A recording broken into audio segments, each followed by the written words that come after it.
ഒന്നുമില്ലാണ്ട് ആരും അറിയാണ്ട് ഒരു മൂലക്കിൽ ജീവിക്കുന്ന ഒരു മനുഷ്യനാണ് ഒരു ഉമ്മ എന്ന് പറയുന്നത്. ആൻഡ് ലോകത്തിൽ കിട്ടാവുന്ന ഏറ്റവും ബെസ്റ്റ് ജോബാണ് ഹൗസ് വൈഫ് ആവാന്ന് പറയുന്നത്. പക്ഷെ ആ ഹൗസ് വൈഫ് അല്ലെങ്കിൽ ഒരു വീട്ടമ്മ എന്ന് പറയുന്നത് മക്കളും ഹസ്ബൻഡും റിയലൈസ് ചെയ്യണില്ല.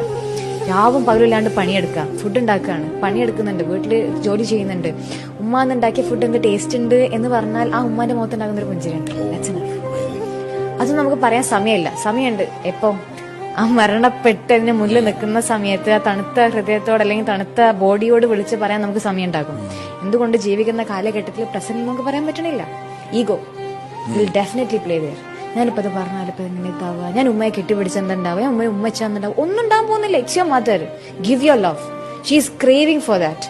ഒരാൾ മനസ്സിലാക്കാൻ ആഗ്രഹിക്കുന്ന ഒരു ഹൗസ് വൈഫ് എന്ന് പറയുന്നത്.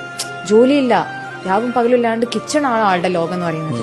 ആ കിച്ചൺ എന്ന ലോകം സ്വർഗമാക്കാൻ പറ്റണമെന്നുണ്ടെങ്കിൽ അവിടെ ജീവിക്കുന്ന ആ ഭർത്താവിനും അവിടെ ജീവിക്കുന്ന ആ മക്കൾക്കും മാത്രമേ പറ്റുള്ളൂ.